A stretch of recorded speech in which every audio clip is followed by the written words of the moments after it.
Operation സിന്ദൂറിന് ശേഷം operation ശിവയുമായി Indian സൈന്യം രംഗത്തെത്തുകയാണ്. എന്താണ് ഓപ്പറേഷൻ ശിവ? പെട്ടെന്ന് ഇത്തരത്തിലൊരു ഓപ്പറേഷനുമായി ഇന്ത്യൻ സൈന്യം നീങ്ങാനുള്ള കാരണവും എന്താണ്? അമർനാഥ് തീർത്ഥയാത്ര ഈ പഹൽഗാം ഭീകരാക്രമണത്തിന് ശേഷം ഈ പഹൽഗാം എന്ന് പറയുന്നത് ഈ അമർനാഥ് തീർത്ഥയാത്രയുമായി ബന്ധപ്പെട്ട് വളരെ നിർണായകമായ ഒരു സ്ഥലം കൂടിയാണ്. ഈ തീർത്ഥാടകർ ഈ പഹൽഗാം വഴിയാണ് ഈ ക്ഷേത്രത്തിലേക്ക് പോകുന്നത് തന്നെ.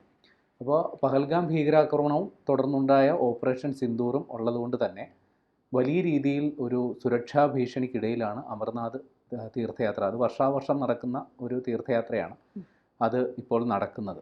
അതുകൊണ്ട് തന്നെ വലിയ രീതിയിലുള്ളൊരു ഭീകരാക്രമണ സാധ്യത ഉണ്ട്.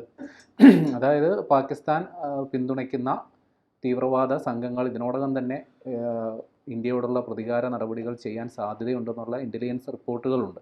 അതുകൊണ്ടാണ് അമർനാഥിൽ വലിയ രീതിയിലുള്ളൊരു സുരക്ഷാ മുൻകരുതലുകളുടെ ഭാഗമായി സൈന്യം ഓപ്പറേഷൻ ശിവ എന്ന പേരിൽ ഒരു സൈനിക നടപടി അല്ലെങ്കിൽ ഒരു സുരക്ഷാ മുൻകരുതലുകൾ സ്വീകരിച്ചിരിക്കുന്നത്.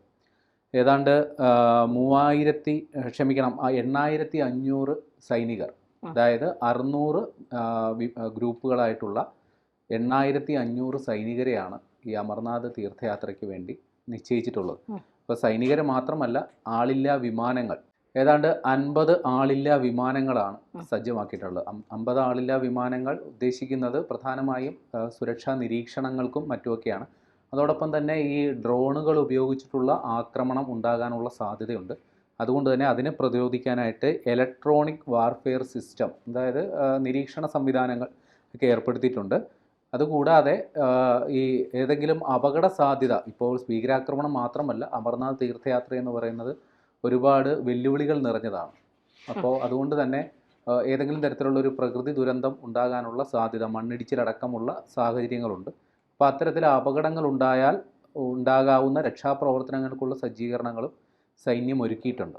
അതായത് പാലം നിർമ്മാണം, പാതയുടെ വീതി കൂട്ടൽ തുടങ്ങിയ കാര്യങ്ങളുമൊക്കെ സൈന്യത്തിൻ്റെ നേതൃത്വത്തിൽ നടക്കും. അതുമാത്രമല്ല, അവിടെ ജില്ലാ ഭരണകൂടവുമായി അതേപോലെ തന്നെ കേന്ദ്ര പോലീസുമായും സഹകരിച്ചാണ് സൈന്യത്തിൻ്റെ ഈ ഒരുക്കങ്ങളൊക്കെ നടക്കുന്നത്. അതിലേതാണ്ട് 150 ഡോക്ടർമാർ, 2 ഡ്രസ്സിംഗ് സ്റ്റേഷൻ, അതായത് എന്തെങ്കിലും അപകടങ്ങളൊക്കെ ഉണ്ടായാൽ പരിക്കുകൾ പരിഹരിക്കാനായിട്ടുള്ള 2 ഡ്രസ്സിംഗ് സ്റ്റേഷൻ, 9 മെഡിക്കൽ എയ്ഡ് പോസ്റ്റുകൾ, 100 ബെഡുള്ള ഹോസ്പിറ്റല്, പിന്നെ 26 ഓക്സിജൻ ബൂത്തുകൾ, 2 ലക്ഷം ലിറ്റർ ഓക്സിജൻ്റെ കരുതൽ ശേഖരം, ഏതാണ്ട് പിന്നെ ഈ ബോംബുകൾ ബോംബ് കണ്ടെത്താനായിട്ടുള്ള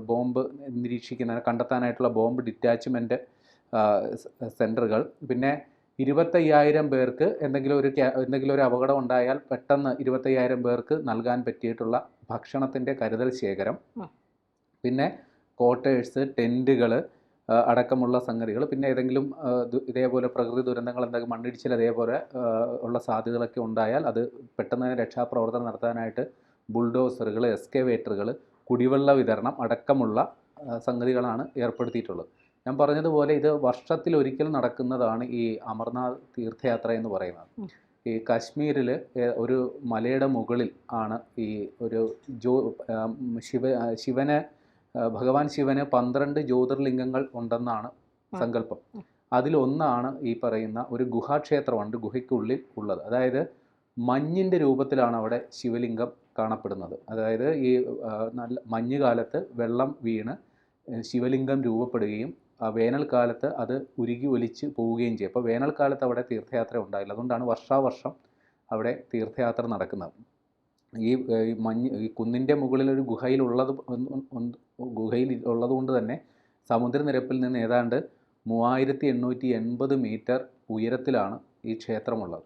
അപ്പോൾ അങ്ങോട്ടേക്ക് എത്തുക വളരെ ദുർഘടമായ സംഗതിയാണ്. 2 ബേസ് ക്യാമ്പുകളാണ് ഉള്ളത്. അത് ഒന്ന് ബാൽത്താനും ഒന്ന് പഹൽഗാമും. അവിടെ വരെ എത്താനായിട്ടുള്ള ബസ് സർവീസുകളൊക്കെ ജമ്മു കാശ്മീർ ഭരണകൂടം സൗജന്യമായിട്ട് എത്തും. എന്നാൽ അവിടെ എത്തിയതിന് ശേഷം കാൽനടയായിട്ട് വേണം യാത്ര നടത്താൻ. ഈ പറയുന്ന പഹൽഗാം വഴിയുള്ള യാത്രയെന്ന് പറഞ്ഞാൽ പരമ്പരാഗത പാതയാണ്. ഒരുപാട് കുന്നുകളും ദുർഘടമായ യാത്ര തന്നെയാണ്. 4 ദിവസം കൊണ്ട് വേണം ആ യാത്ര പൂർത്തിയാക്കാൻ. 48 കിലോമീറ്റർ മലയോര പാതയിലൂടെ കയറി വേണം പോകാനായിട്ട്. എന്നാൽ മറ്റൊരു പാത ബൽത്താൻ വഴിയുള്ളതാണ്, അത് 14 കിലോമീറ്ററാണ്. പക്ഷേ അത് ആ യാത്രയിൽ ഒരു ദിവസം കൊണ്ട് തന്നെ പോയി നമ്മൾ തിരിച്ച് ബേസ് ക്യാമ്പിലോട്ട് തന്നെ മടങ്ങി എത്തേണ്ട ഒരു സംഗതിയുണ്ട്. പിന്നെ ഈ ഇത്തവണ നമ്മൾ നേരത്തെ പറഞ്ഞ പോലെ സുരക്ഷാ ഭീഷണികൾ ഉള്ളതുകൊണ്ട് തന്നെ മുൻകാലങ്ങളിൽ ഹെലികോപ്റ്റർ സർവീസുകളൊക്കെ ഉണ്ടായിരുന്നു ഇവിടെ തീർത്ഥാടകർക്ക് വന്നു പോകാനായിട്ട്. പക്ഷേ ഇത്തവണ ഈ സുരക്ഷാ ഭീഷണി ഉള്ളതുകൊണ്ട് തന്നെ ഈ ഹെലികോപ്റ്റർ സർവീസൊക്കെ ഇത്തവണ തൽക്കാലം നിർത്തിവെച്ചേക്കുകയാണ്. ഏതായാലും ഈ പറയുന്ന പോലെ സംസ്ഥാന സർക്കാരിൻ്റെയും കേന്ദ്ര സേനയുടെയും സൈന്യത്തിൻ്റെയും കർശന നിരീക്ഷണം ഇവിടെ ഏർപ്പെടുത്തിയിട്ടുണ്ട്. ഈ ഓപ്പറേഷൻ ശിവ എന്ന പേര് തന്നെ കൊടുക്കാൻ കാരണം വലിയ രീതിയിലുള്ളൊരു ഭീകരാക്രമണ സാധ്യത അല്ലെങ്കിൽ ആ ഒരു ഭീഷണിയുണ്ട്. മുൻകാലങ്ങളിലെല്ലാം തന്നെ അവിടെ ഏതെങ്കിലും തരത്തിലുള്ള പ്രകൃതി ദുരന്തങ്ങൾ ഉണ്ടാകാനുള്ള സാധ്യത നമുക്ക് തള്ളിക്കളയാനാവില്ല. അതുകൊണ്ട് തന്നെ അതീവ ദുർഘടമാണ് ഈ യാത്ര. എന്നിരുന്നാലും ഈ പറയുന്ന ദുർഘടമാണ് യാത്രയെങ്കിലും ഈ പറയുന്ന സുരക്ഷാ ഭീഷണി ഉണ്ടെങ്കിൽ പോലും തീർത്ഥാടകരുടെ എണ്ണത്തിൽ അത് പ്രതിഫലിച്ചിട്ടില്ല എന്നുള്ളതാണ്. ഈ സുരക്ഷാ ഭീഷണികൾ ഉള്ളപ്പോൾ തന്നെയും ഏതാണ്ട് 1,40,000 പേർ ഈ യാത്ര ഇതിനോടകം പൂർത്തിയാക്കി. ഏതാണ്ട് 38 ദിവസം നീണ്ടു നിൽക്കുന്ന ഒരു തീർത്ഥാടന കാലയളവാണിതുള്ളത്. കഴിഞ്ഞ 3-ാം തീയതി ആണ് യാത്ര കഴിഞ്ഞ 3-ാം തീയതിയാണ് യാത്ര ആരംഭിച്ചത്. ഓഗസ്റ്റ് 9-ന് അവസാനിക്കുന്ന രീതിയിലാണ് ഇത് ക്രമീകരിച്ചിട്ടുള്ളത്. കാരണം 38 ദിവസം നീണ്ടു നിൽക്കുന്നതാണ് ഈ കാലാവധിയുള്ളത്.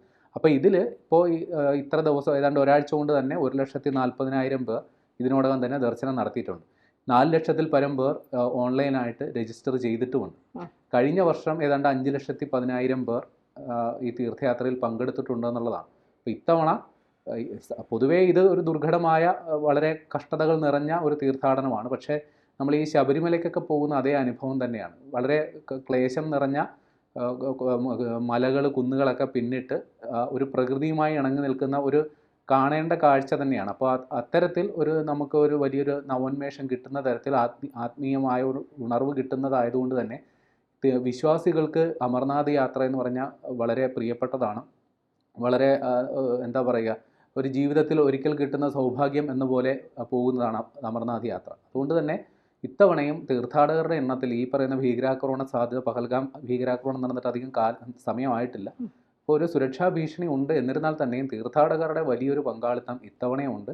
കഴിഞ്ഞ വർഷം 5,10,000 പേരാണെങ്കിൽ ഇപ്പോഴും അതിന് സമാനമായി ഒരുപക്ഷെ അതിനേക്കാൾ കൂടുതൽ ഇത്തവണയും തീർത്ഥാടകർ എത്തുമെന്നുള്ളതും ഉറപ്പാണ്. അപ്പോൾ ഈ പറയുന്ന സുരക്ഷാ മുൻകരുതലുകൾക്ക് കൂടാതെ അവിടെ സൈനിക ഹെലികോപ്റ്ററുകളെല്ലാം സജ്ജമാക്കി നിർത്തിയിട്ടുണ്ട്. എന്തെങ്കിലും ഒരു അടിയന്തര സാഹചര്യം ഉണ്ടായാൽ ഇടപെടാൻ സജ്ജമാക്കി സൈനിക ഹെലികോപ്റ്ററുകൾ തയ്യാറാണ്. നേരത്തെ ഈ ഹെലികോപ്റ്റർ യാത്രാ നിയന്ത്രണമുള്ളത് തീർത്ഥാടകർക്ക് മാത്രമാണ്.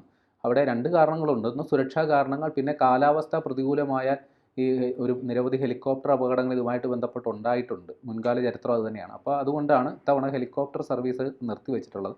പിന്നെ അവിടെ ഈ മൊബൈൽ ഫോൺ നെറ്റ്വർക്കുകൾക്ക് വളരെ നിർണായക സ്ഥാനമുണ്ട്. അപ്പോൾ അതൊക്കെ ഉറപ്പുവരുത്താനായിട്ടുള്ള കമ്പനികളെയൊക്കെ അവിടെ സജ്ജമാക്കി വെച്ചിട്ടുണ്ട്. ഏതായാലും വലിയ രീതിയിലുള്ളൊരു മുന്നൊരുക്കങ്ങൾ, അതായത് ഇന്ത്യയെ സംബന്ധിച്ച് വളരെ അഭിമാനകരമായ ഒരു സംഗതിയാണ്. മറ്റ് രാജ്യങ്ങളിൽ നിന്ന് പോലും ഈ യാത്രയുടെ ഭാഗമാകാനായിട്ട് നിരവധി ആളുകൾ വരുന്നുണ്ട്. അപ്പോൾ ഈ ഭീകരാക്രമണം ഒക്കെ ഉണ്ടായെങ്കിൽ തന്നെയും അതിനെ മറികടക്കുന്ന തരത്തിൽ അല്ലെങ്കിൽ അത്തരത്തിലൊരു ആശങ്ക ഉണ്ടാകാത്ത തരത്തിലുള്ള സുരക്ഷയാണ് ഇത്തവണ ഒരുക്കിയിട്ടുള്ളത്.